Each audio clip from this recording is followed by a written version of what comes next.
All right, so let's talk about two pretty odd, pretty Yeah, interesting films. The yeah, first being Men, um, right.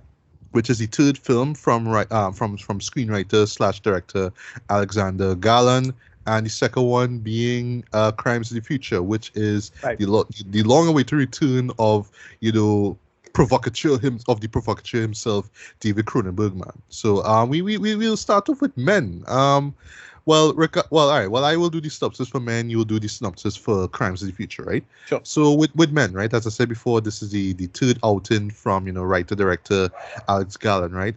His previous films, that would be Ex Machina and Annihilation. I would admit Right. were two shows that the first time I saw them, I wasn't blown away by. When I saw them again, I was like, oh, okay, that's where you get at, right? Right. I know in your case, in particular, Ricardo, Ex Machina was your favorite film of 2015. Right. The second and third time I watched it, I was like, all right, now I see why I love that film so much, right? And now I see very thought provoking, very intelligent, right? And just well executed, I must say, right? Yeah. And of course Oscar Isaac, right? He crushed it in that film, right? Right. Yeah. Annihilation, solid as well too, right? There's some imagery that are the shit that nightmares are made of.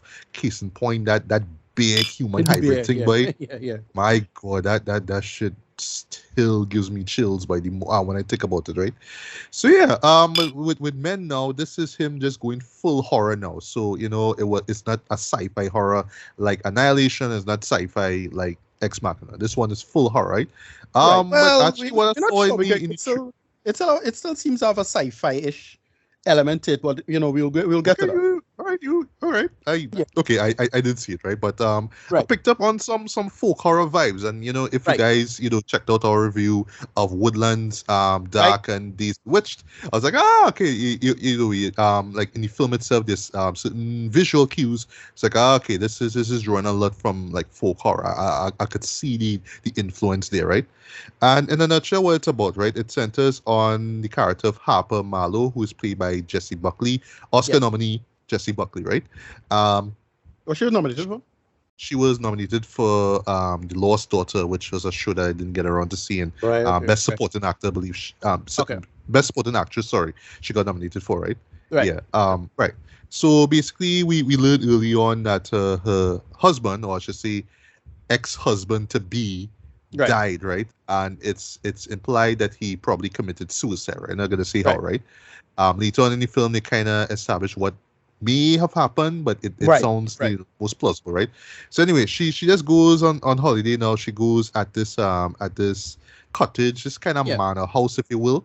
You Right. know what I mean? Deep in the woods, basically, if you want to see that. And she just wants to get away from it all. You know what I mean? She just wants to relax, kind of get back into frame of mind. She has a friend, you know what I mean, that she talks on a regular through FaceTime, I believe it is, right? So that's the only person in the film that you really see her have like presently contact with. The show always usually has these flashbacks where you see her talking to her now deceased husband, right? And Right. yeah, you know what I mean, it's some rough stuff, you know what I mean. They just have like these really bitter arguments and whatnot, right? But anyway, so while she is there now, well, the guy who pretty much owns the place now, Jeffrey, right, who is played by Rory Kinnear. I Yeah. forgot that he was in this film as well too, right? Right. Right. Yeah, you know what I mean. He can in true haunted house style, like a la The Shining. And it was like, all right, here's a tour of the place. This is that, right? And then he Right. pretty much leaves, right? But even right there, you kind of pick up on the sense that something kind of off about this guy, Dread. Right. And then while Harper is kind of just looking around the area and whatnot, there's one scene where she just takes this nice little walk in the forest. Just walking. She Right. goes. She spots this tunnel, and if you saw in the trailer, she does that. And hear the echo, and there's a nice little bit where she kind of creates her own melody through Yeah. her echoes. That was really cool, right? I'll Right. talk about the tunnel in my review, right? But then afterwards, she just notices this weird looking guy, and even worse now, guy is like full naked, right? Full Monty Right. and shit, right? Yeah. And Right. like the dude literally stalking her, like follows her to the house and whatnot, right? And the weirdness don't stop there, because like even the way how like the male, like this male policeman who shows up, the way how he responds it is weird as well too. So in a nutshell, These guys are around the area and they're just moving weird, and it's to the point that it kind of bordering on just psychotic and just flat batshit crazy. And Right. it's just how Harper is dealing with all of this while she's just dealing with this trauma of her husband's death, right? And I'll stop there. So Ricardo, honest thoughts on men. I know you're a big Alex Garland fan, first of all, Yeah. but I'm just curious to see what you think about this show, man. Right. So I felt it. It felt it needed a little bit of a punching up, but I kind of get what they're trying to go for with it. Like I didn't like this as much as don't like it anywhere near as much as his previous films, right? This one, as I say, it goes more direct horror. It potentially could have a sci-fi conceit, but like by the end of the film, yeah, it's more folk horror, and you're not sure what's going on in terms of the actual what actually happened or if it happened at all. The way it's framed and shot. But the action and the conceit and the like what they're trying to talk about and say and the scenarios is very good. Like it's really well shot, really fascinating. What they're going for in terms of the characterization, and that's the last point. Like it, don't like it anywhere near as much as Ex Machina or as Annihilation, but still pretty good for what it is. I just felt it. Well, I suppose I deliberate, but I felt it could have been a little more concrete in terms of what's happening. But I guess it's fine. That's about it. We could talk about like what they're trying to say and do, because again, Garland always had a reasonably feminist conceit with all of his films, right?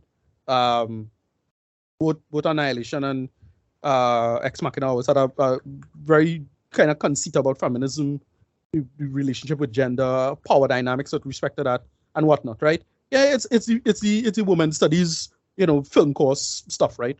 That's how I always felt about some of his films. Like, yeah, it's something that you'll watch in week 4, right? That is about it. But this one, because I see what you did there. Right. this one you will, because things are a little more vague, and in some ways it could be, well, I could imagine people reading it as somewhat anti-feminist, possibly, in terms of the ending and what was going on. Because I could easily see somebody saying, hey, this is a kind of woman be crazy kind of scene, right? But because of the world and because of the situation she in and whatnot, right? There's a lot of, emotional abuse, emotional blackmail, right? Especially with her and her husband. It's very interesting that they choose a black man for her husband. That's interesting. I'm sure that's deliberate. It's very there's a workable conceit in terms of like her, and this is why I think it was more to do with a dream like shape, because it's the most obvious thing about the film and it's not mentioned at all.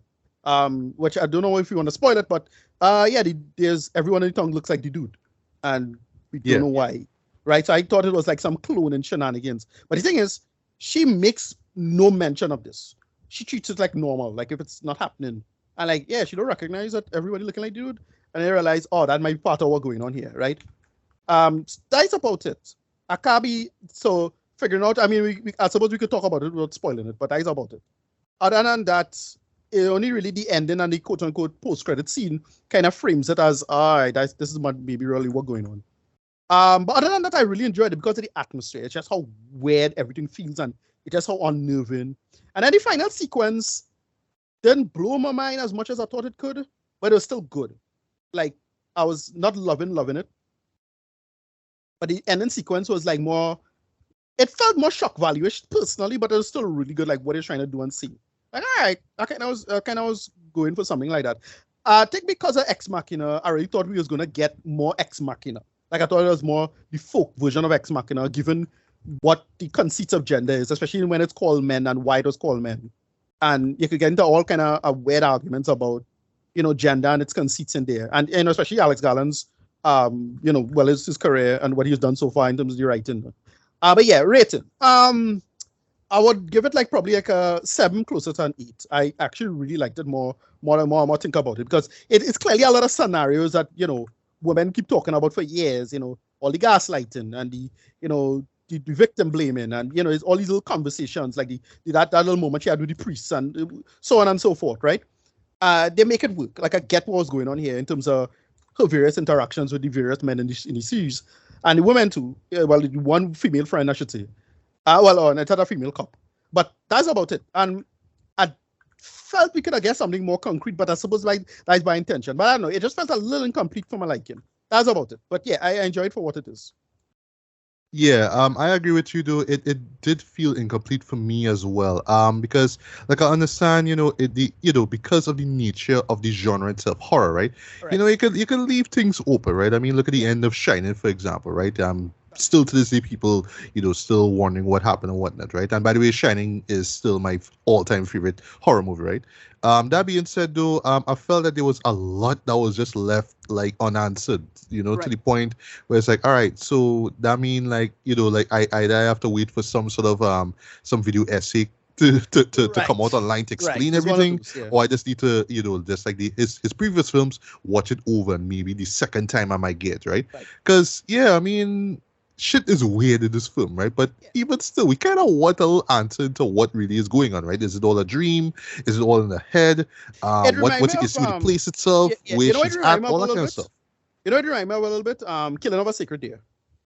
Okay, which I still haven't seen, right? Yeah, Killing of a Sacred Deer. I had a problem with the film because a lot of the actual logic of it didn't really make sense. But you get what the meaning of it is. The thematics, there's some thematic conceits. You understand. But you're not sure if that's all it's meant to be. So you're not sure if you're missing something, and you don't know if it's like because it's a cultural thing or maybe something. You don't know where you're feeling missing something, but you're not sure.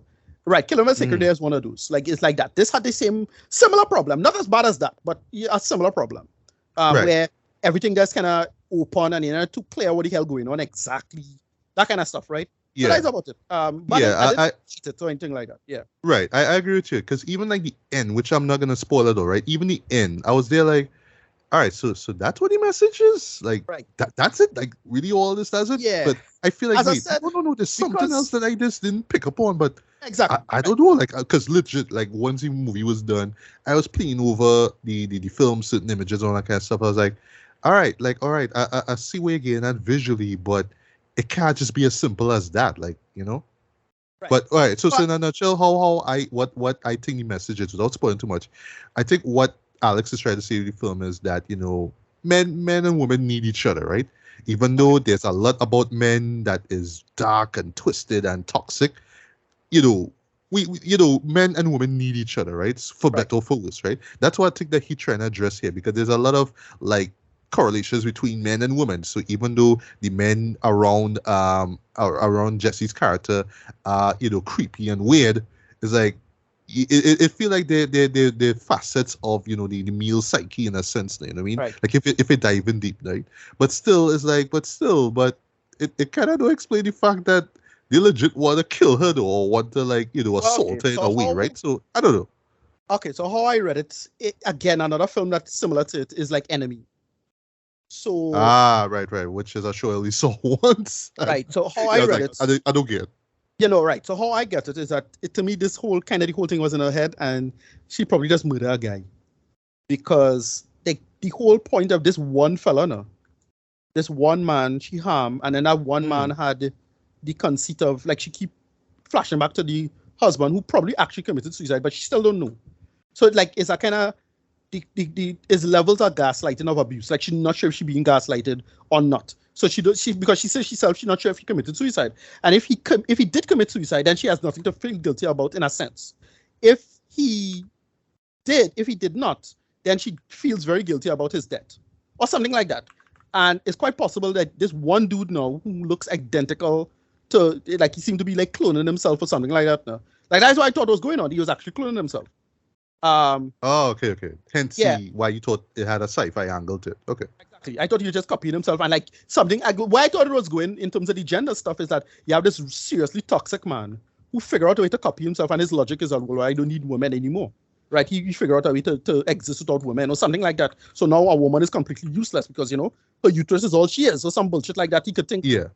Right. That's how I read it, and then, but it didn't be like it wasn't like that, and it was very, very dreamlike, especially in the ending. And I wasn't sure what's going on, so I thought she just killed the fella, no?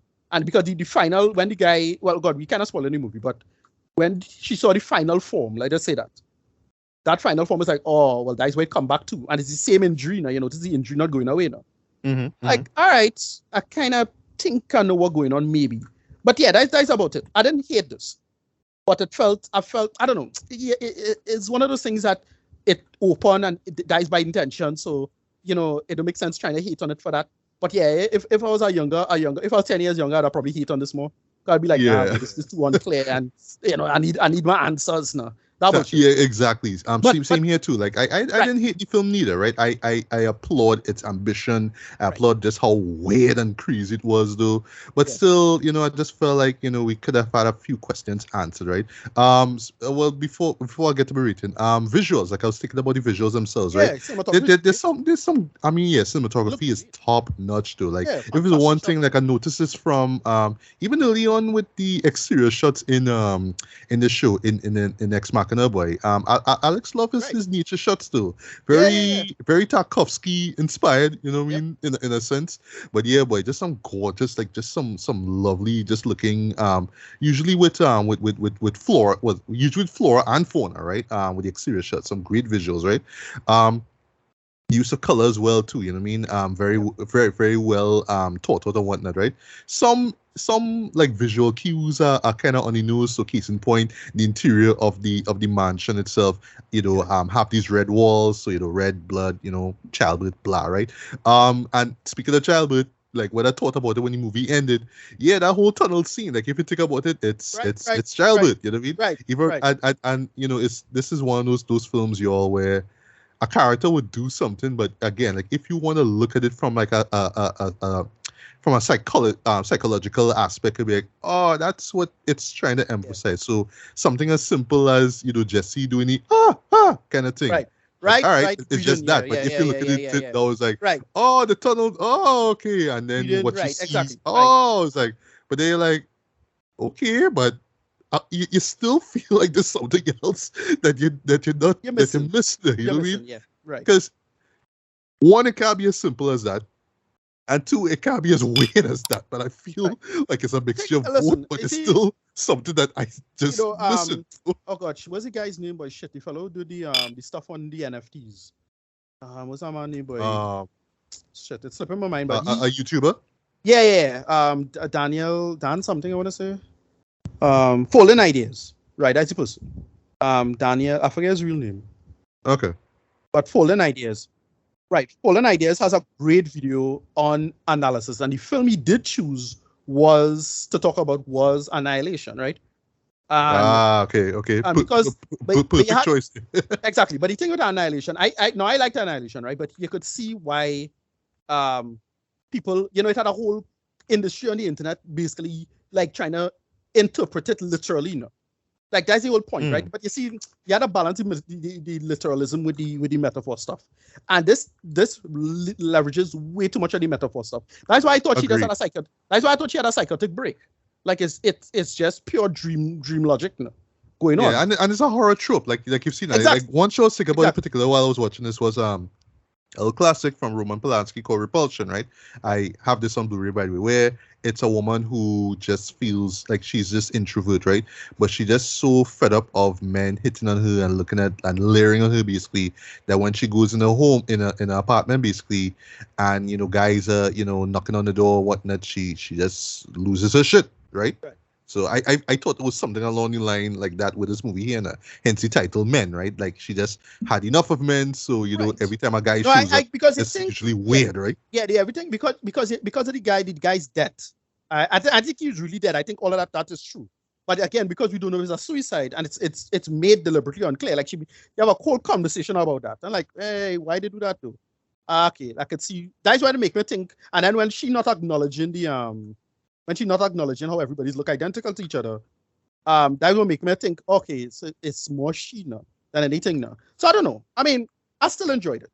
But Yeah, again, I mean, there's still lots in it to enjoy, right? So for one thing, I mean, Jessie Buckley, though, she crushes it though in yeah, the she's film. great. Yeah. She's great as well. She just sells it. Rory Kinnear and the performances that he have, Yeah, way, right, to exactly. the point where sometimes I like, oh shit, that's Rory though. 'Cause I didn't even like I had to look close at this Vicar character, for example. It's like, yeah, oh shit, that's him too. I want time. What?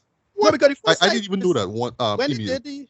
they did the whole like that weird what's called it by deep fake look on the little boy. Oh, right. The little kid, yeah. Yeah, and I was like, oh shit, he copying himself, he cloning himself. And I thought she would have picked up on that now. Like, or she would have picked up that is clones now. And the whole tongue is cloned and it's somewhere. Like that would be the typical horror trope. Like that's the straightforward, literalist thing thinking I had applied now. And I was like, all right, but she's not acknowledging it and she's just treating them like normal now. I'm like, oh, okay. Anyway, so kind of wondering if she kind of like going along with what's going on, or she like didn't pick it up initially. I understand what I mean. The thing is, she would have mentioned it in the conversation on the phone now, and with a friend. Yeah, exactly. And then the phone now, every time she talk on the phone is some glitch or something like that. I'm like, okay, that is the break into reality. Again, is this like I don't want to get into this kind of film studies kind of stuff. I like my literalist actual happening stuff, right? I hate the dream stuff, right? Unless you're doing it and you give it a workable mechanism. Then agreed. Yeah. I won't cater to it. But look, if you're making a film like that, that's perfectly fine. Great filmmakers, great films did it. I'm not one of those who could account for it. But yeah, as it is, as if 7 out of 10 for me, closer to 8 because of everything else around it is excellent and fantastic. And yeah, so that's how I feel about it in the last. Right. So that's just a couple more things for me, right? Also, it being a folk horror as well too, right? You kind of want to know, okay, like with the catch with films like this, right? I also want to compare this to The Wicker Man, where it's it's like the outsider comes into this weird village and all the villagers doing weird shit. He's like wondering what's going on, and then he ends like, oh, that's what's going on, right? I felt we could have gotten something like that too. You know what I mean? Like case in point, that was all like the weird kid with the mask on. There's this thing with a crow. There's this image of like this sort of weird sculpture thing that looks very much like the kind of stuff that you would see in folk horrors, right? Like witchcraft. Well, more like I forgot the term basically, but basically like magic that's from the earth, right? That's what the images themselves look, right? So you have like a male and female version, and then there's this weird character that Rory plays that feels something like from the earth as well too. Like I thought they would have explained all that, but no, they just kind of leave things out there. You just they're like, all right, why, what, And lastly, before I get to written, the ending of this film will go down as one of the most fucked up things you will see all year, boy. Like legit, I was almost close to puking, dog. And I usually be like real reserved when I watch this, but what quickly, like when it happened once, right? It's like okay, that I see what again I did with the symbolism, but then it happens again. And then it happens again. Yeah. And I just feel like, what am I watching, dog? Like it's what? So the reason I could have handled that because I'm accustomed to the character of Orochimaru from Naruto, right? I saw straight up Orochimaru shit some well, if you know who Mairi Kurosuchi from Bleach is, you're right. That's basically what's going on there. Like okay, a pair of feet coming out of that orifice. Okay, that makes sense. Yeah, okay. but that is gonna go down hands down as one of the most horrific things you will see in a movie this year, boy. And in closing, I think just off the strength of that scene alone, boy. Okay, yeah, that is a great reveal, boy. I think in years to come, people will come back to this and be like, this show is really onto something. And they were seeing a lot about gender and all that kind of stuff. Like I feel later on in line, people are gonna look at this as some kind of like overlooked horror classic or thereabout.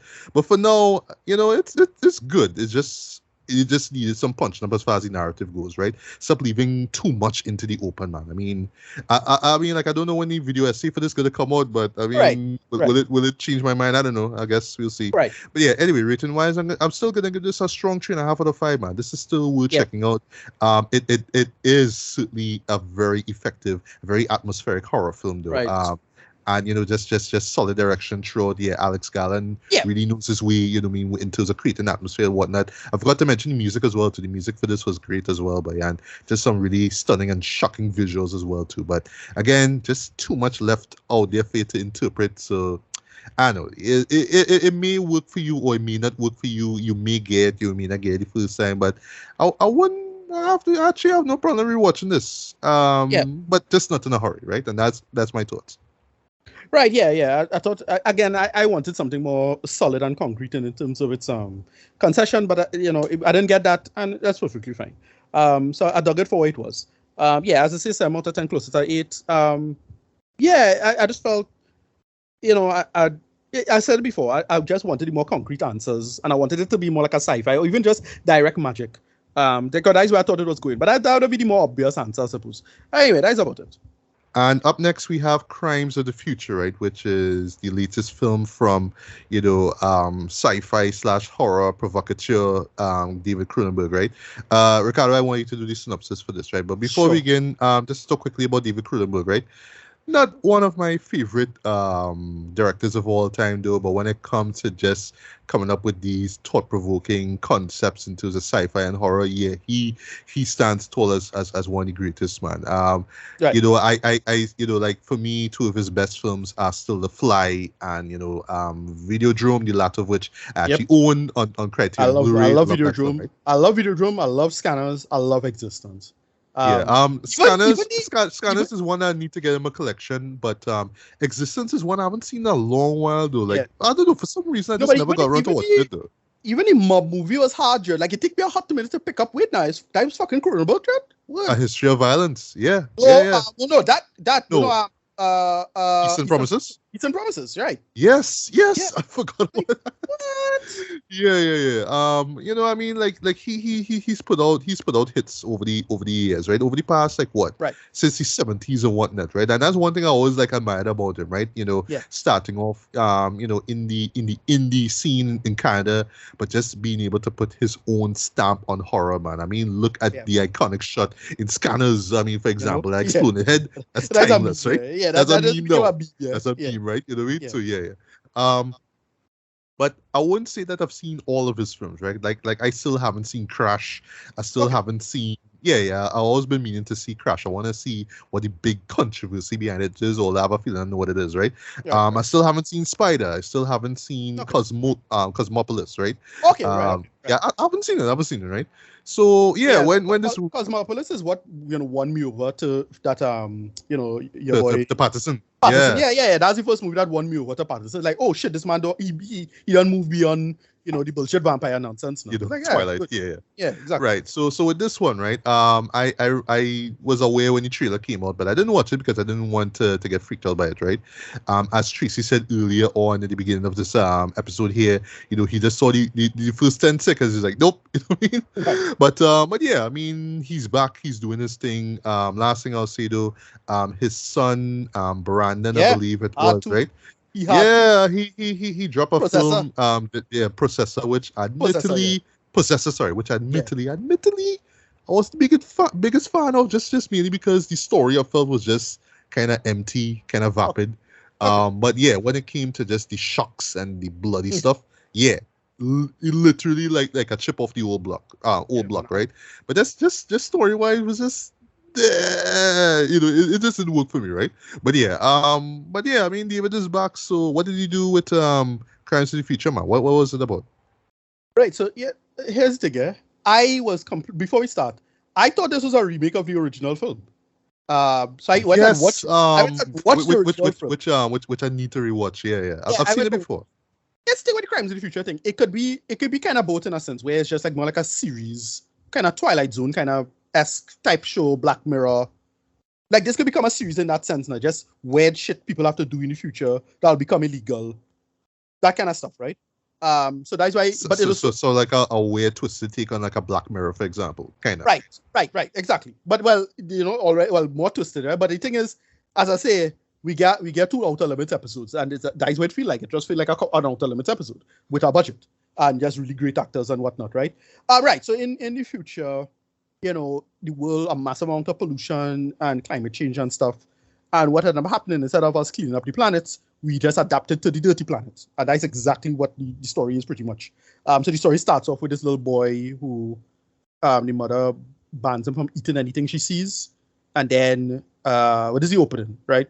He's banned, and then she sees him eating like a dustbin. And it's like, wait, this dustbin is made of what now? And like, it's made of plastic, and he apparently is digesting it properly. And then you get to the main conceit of the 2 main characters. This is Saul and Caprice. They are like a performance artist, and what happens is that you learn that Saul keep growing new organs, and you're wondering, hey, he grew new organs, and then what Caprice does is just the performance show, they take out the organ in surgery. So it's this futuristic surgery. and he now have to like learn to eat, and he have to adapt his body because he keep thinking his body kind of going through a change, but he's not sure what's going on exactly. And then he get to these people who's like part of the National Organ Registry to register new organs, and then the government, like a police unit, I forget the guy's name, this black fella, who his attitude is that, well, you need to give me information on these people about the organ stuff and what's going on with that. And you find out that, you know, through all this little small world building, that it have a whole movement of people, you know, making the case for organs, different types of lifestyles, for lack of a better term. And we kind of get what the workable subtext is with LGBTQ, maybe, probably, right? And he has this disease. It's something basically like they call it accelerated evolution syndrome. But that's basically it.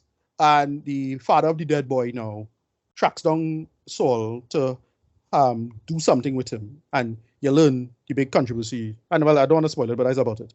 You learn a big controversy involving the boy's body. And that's the story. And I thought it was good. However, I felt this came out 10 years too late. This should have come out 10 years ago. Oh, okay. I didn't hate it, but it felt a little dated. Like, I get what the conceit is. I like the shock value, production and production values, and set and prop design is brilliant. You know, all that I forget what they call it, but it's the sarcophagus kind of thing. I love that. Like, that was so cool. Yes. That weird looking. All the organs, which is very Cronenberg, by the way. There's like bits of technology that remind us so much of existence. Right. And then the chair that he into eats, that tracking his body, all of that weird shit. And the bed he's sleeping in, that monitoring, but it looking biological, like a kind of like a nutshell. It look like a walnut almost. Like everything very biological. Loving it. Everybody is good in this. I'll say Viggo is great in this. Like Viggo Mortensen. Yes.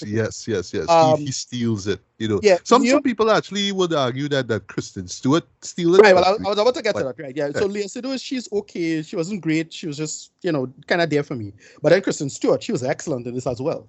Yes. It would have been interesting. It would have been interesting if Lea and Kristen switch roles, and if I would have liked to see how that would play out. But yeah, Kristen's attitude on how she looks on life and how she thinks, and then the I forget the guy's name, the black fella. He was interesting too. Was he the cop? He's basically like I know he's a French actor, like clear, you could tell by the accent, but right. For the life of me, I was trying to remember if I saw him before in anything, but no, I don't remember. He reminds me a little bit of this guy from Ghost Dog. Remember the French ice cream man? Oh, right. He was also who was in a couple other Jim Jarmusch films, yeah. Right, so yeah. Is that dude? Like, he kind of reminded me that a little bit. Right. But yeah. Also, before I forget, Scott Speedman, though, when I see your name, I was like, oh shit. And you that dude from Underworld who play Michael? I was like, oh shit. Yeah. You still like it, bro? Okay. Yeah, okay. We see him I see him in a hot minute. Oh boy. But yeah,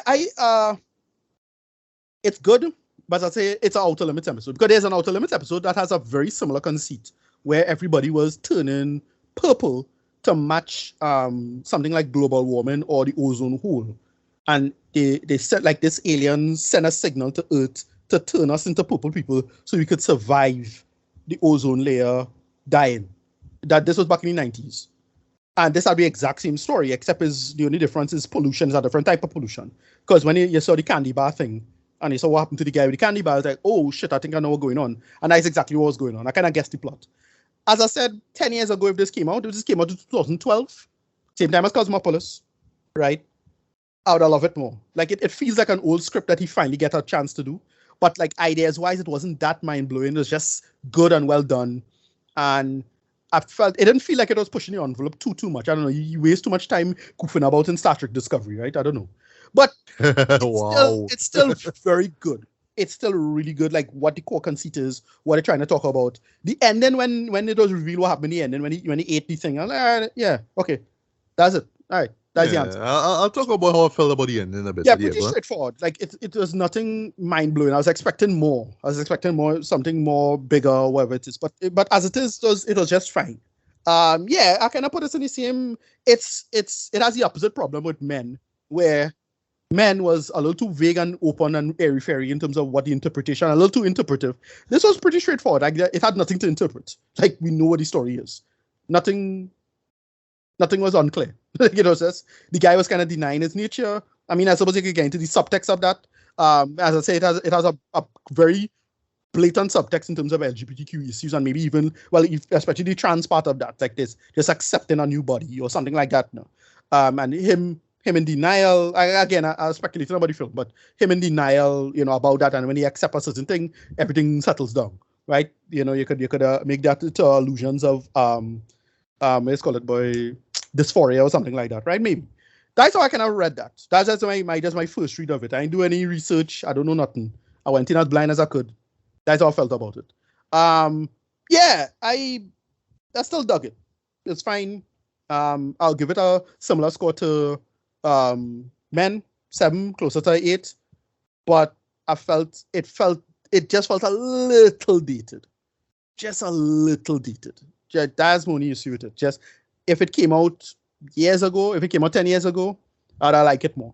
Like a younger me would have enjoyed this, but I don't know. The arguments and where stuff talking about with all the subtext of the story, it kind of evolved beyond that. And it for me personally, at least, it felt a little passy, for lack of a better term, right? I know I'm putting on my bubble. I know I'm putting up my bubble pipe and my monocle right now, right? But it's very Ian Hacking, right? It's all of that stuff, right? It's just how to think about the world, and I really felt they could have gotten a little more imaginative with the idea of future people and types of people and how to predict the future. It was just straightforward, right? I felt I just wanted more from it in that sense. Not as open and interpretive, have the opposite problem. I wanted a little more openness, and I would have loved it about more. But as it is, I liked it, right? Mostly because of the performances and the production and the execution. Yeah, it's just solid for what it is. But yeah, I wanted them to. I felt the script could have been punched up, but that's about it. So that's me. Yeah, I kind of agree with you in terms of your criticism of the film, though. With it being kind of straightforward, I don't know. Like for me, it was just too. Because of the person attached to the film, like for me personally, I was expecting something more right. Envelope pushing, more something to make my stomach turn and all that kind of stuff. But I didn't really get that. Everything was just kind of straightforward. It's just about this guy more or less kind of thinking about like the evolution of his own body and how far he'll go and all that kind of stuff. But yeah, admittedly, I was like, all right, well, this is a David Cronenberg film, so like. You know what it felt like to me? Basically, it felt like it was just this big setup. Like, all right, we're waiting for the punchline, and then the punchline actually happens. Like, oh, that's it. Okay, right. No, long live the new flesh, boom. Like the end of Videodrome, like something really impactful. It just kind of ends. You're like, oh, okay, yeah. So it felt more like sort of like a like a dystopian drama than a body horror film. Like and that's another criticism I have too, right? Because it's the person associated with the film, right? I'm not saying that all of his films have to make you have a bag to bath in. I ain't saying that, right? But again, just given the nature of what the show is about, all this organ and body mods and all that kind of stuff in the future. It's like the kind of stuff that, which by the way, at first I was like, all right, like I am familiar with body modification. I actually know, a good friend of mine used to be in it.